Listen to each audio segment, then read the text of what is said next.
is officially holiday season. That means family and friends and gatherings and ghost stories. Right, Scully? That's the best part.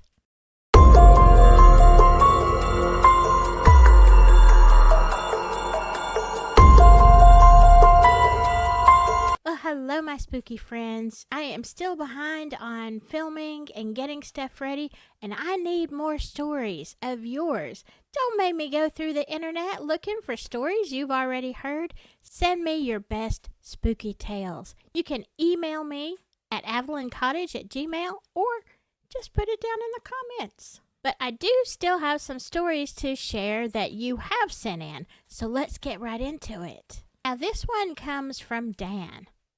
I'm not going to put your last name on here, Dan, or anybody I'm using tonight, just because I don't know if you want this out there. Now, I want to tell you something. When I read Dan's story, it touched me so much. I had chills and even a few tears. This is a beautiful story.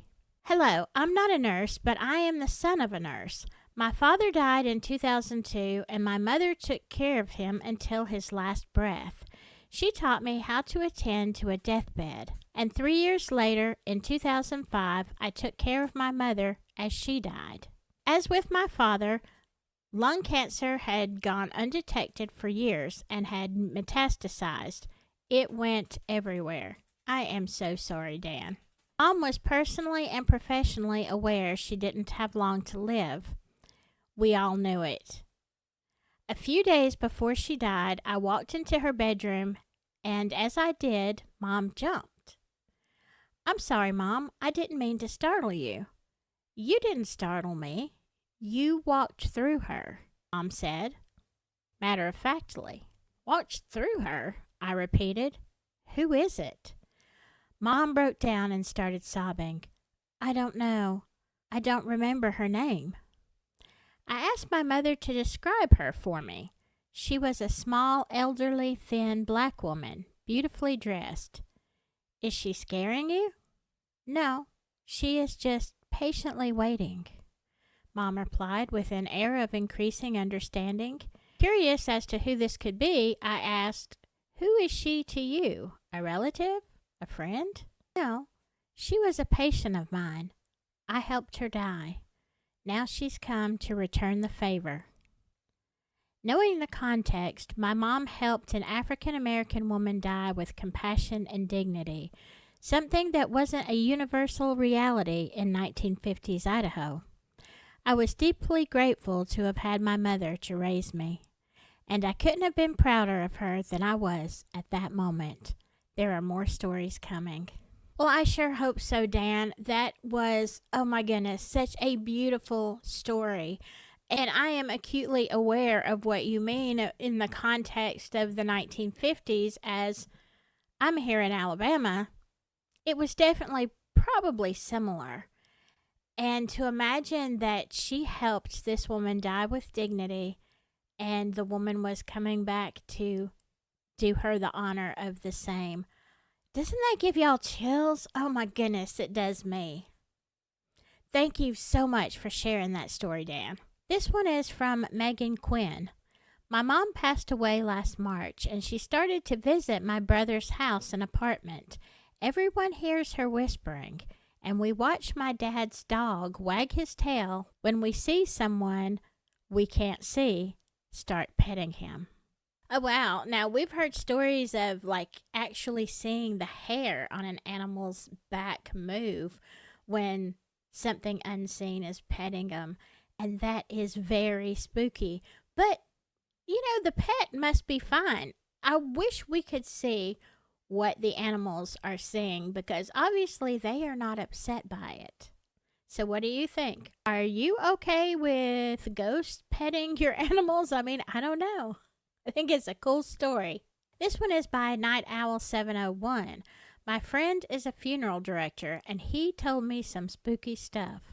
One thing, he and another worker were preparing a woman in his chapel, and they were talking silly stuff, and they heard a woman say, "I can hear you." There was no one else around, and it spooked both of them. This was in a rural area, too. Now, somebody in the comments a few videos back said, you need to do some from funeral directors. I would love to. If you work in that area in any capacity and you have some great ghost stories, send them in. I want to hear them. And so does everybody else. It sounds like this woman was just maybe a little not happy about what they were talking about when they were doing something so serious. I don't know. I bet they were just glad they couldn't see her, right? I might do that. I mean, I might talk to the funeral directors and stuff and tell them how to do it. Make sure they're doing it right. I mean, it's your last public appearance, right? It's got to be special. This one is by Matsu. Am I saying that right? I am completely for the telling of ghost stories during wintertime, the telling of spooky stories. I think of this as a traditional American thing, but it's more English, and the practice is mentioned in the writings of Washington Irving.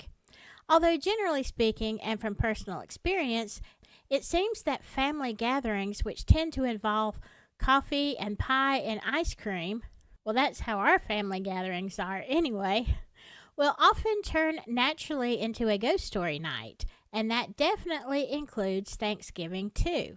Now, let me say right here, that is very true. And if you remember the song, The Most Wonderful Time of the Year, the Christmas Carol, it talks about scary ghost stories. And I didn't realize that till a few years ago. And I'm like, what are they doing telling ghost stories at Christmas? But that's exactly what they did. There was no TV or internet, and the family would be, gathered together. It's cold, everybody's by the fire, and inevitably people would tell spooky stories. So actually, this season is the best time for ghost stories. Who we're kidding?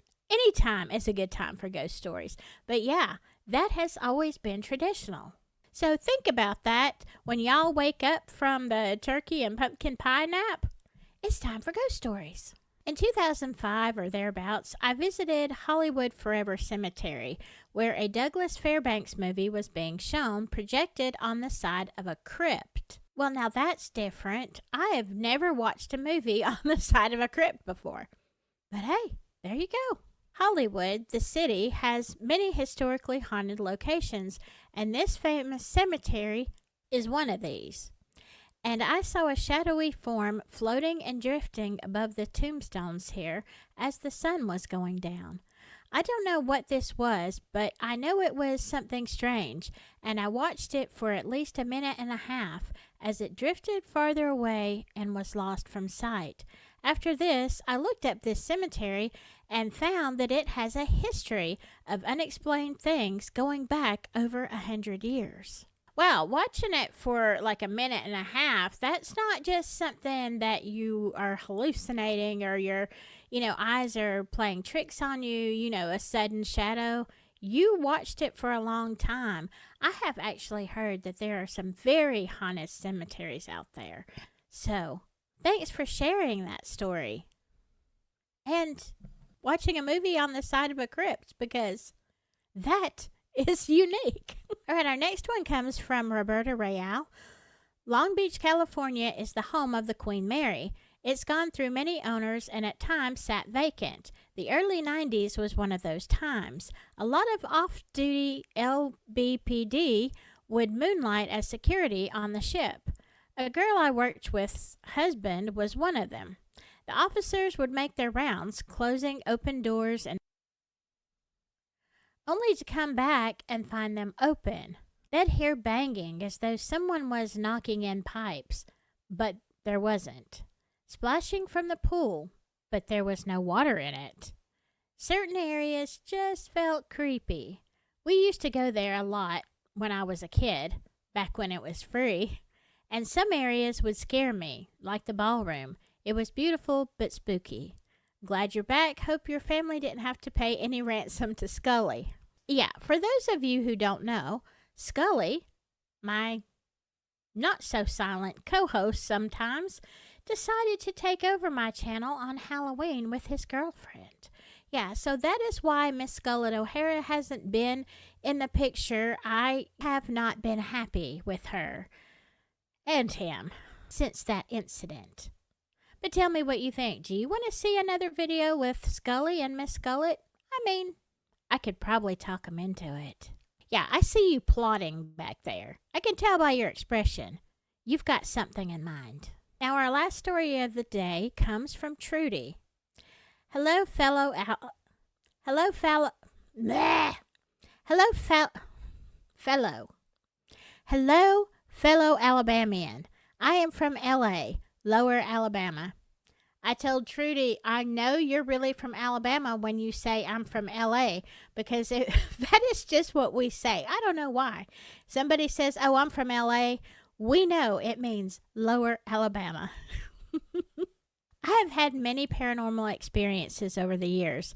I always look for validation, but this is one I just can't figure out. It was New Year's Eve, 1987, and my fiancé and I were driving a tractor-trailer on the interstate in Camden, Ohio. It was late in the afternoon, around 4:30, with darkness coming on. We were watching for a motel. Back then, there was no GPS or cell phones. We saw an easy on and off motel coming up on our left. The parking lot was big and unobstructed with only a few cars. We pulled in and parked. Bob went in to get the key while I gathered a few things we would need for the night. When he returned, he made the comment that the clerk had said, "Don't worry about checkout time since tomorrow is New Year's Day and there are only a few maids working." I just shrugged it off because we had to be back on the road in the morning. Nothing was unusual that night. I read a book until I got sleepy and Bob stayed up watching TV. The next morning, I woke up and before putting on my glasses, reached for my watch. My Timex manual wind with hands showed 7:25. We quickly headed out. The sky was overcast with heavy clouds. The parking lot still only had a few cars. As we drove east on the interstate, it seemed like it was getting more gloomy. After only 10 or 15 minutes, the sky had really darkened. I said, wow, we must be headed into a bad storm. Bob agreed and got on the CB, stating how dark the sky was coming out of Camden, and could anyone give him a heads up on the weather. A trucker got on the CB, chuckling, and said, "Hey man, you must have really tied one on last night. It always gets dark this time of night." Bob and I exchanged confused looks. Now wearing my glasses, I looked at my watch. It was nearly 5. It dawned on me that I had gotten the hands on my watch mixed up upon waking. It had not been 7:25 a.m. It must have been 4:35 p.m. I told Bob as much, and he looked at me with the same spooked expression that must have been on my own face. I remember this like it happened yesterday. Okay, so you have to wonder, did they really sleep in? What happened? So I reached back out to Trudy and I said, have you ever done that before? Just been so tired you slept from, it really was probably close to 20 hours or so. Has that ever happened to you before? And so she wrote to me, and this is what she said. I have never in my life slept beyond early morning daylight. We were a driving team and knew we had to make another delivery commitment. It was just freaky, especially since the clerk said not to worry about checking out. I definitely need to ask a psychic what happened. I even wondered if we had been gassed or something, but neither one of us had any sign of being harmed. It is a true story that I can't find a logical reason for it happening. So it is very similar to what sometimes we call a glitch in the matrix stories, or similar to something that happens when people have abduction experiences. They just lose time, hours and hours of time. Sometimes with a glitch in the matrix, just the world around you isn't right. I have a glitch in the matrix story. If you want to hear it, I'll share it with you. And it involves going from one city to another place and completely missing everything that was in between with a witness, okay? My daughter was with me. It was a long story, but I kind of almost teleported and time started going backwards at that point. It was really weird. If you want to hear the details, then type it in the comments. Let me know you want to hear my glitch in the Matrix story. But it does seem like if that has never happened, and it happened to both of you, it is like, yeah, was there some kind of gas leak? I mean, I guess you weren't missing anything like as far as property, but what happened in those hours? Because how unlikely would it be for two people to sleep that long? Or did you actually wake up at 7:25 in the morning and then have missing time? Very interesting. And I can see why it freaked you out. All right, that's all we have for today. I hope you have a wonderful, wonderful Thanksgiving. I am going to try to drop another video this week, but it is the holidays, so I'm going to have to try to make it up. By the way, I have some other stories on this channel about the Yule Cat and what is that thing? And the Krampus. So if you don't know what those are and you just want a spooky fix, go back. They're about a year or two old, but they might be on this playlist, but you'll definitely see them on this channel. Have a beautiful Turkey Day, a wonderful week. I will see you next time. But whatever you do, watch out for these kind of guys and stay spooky. Bye-bye.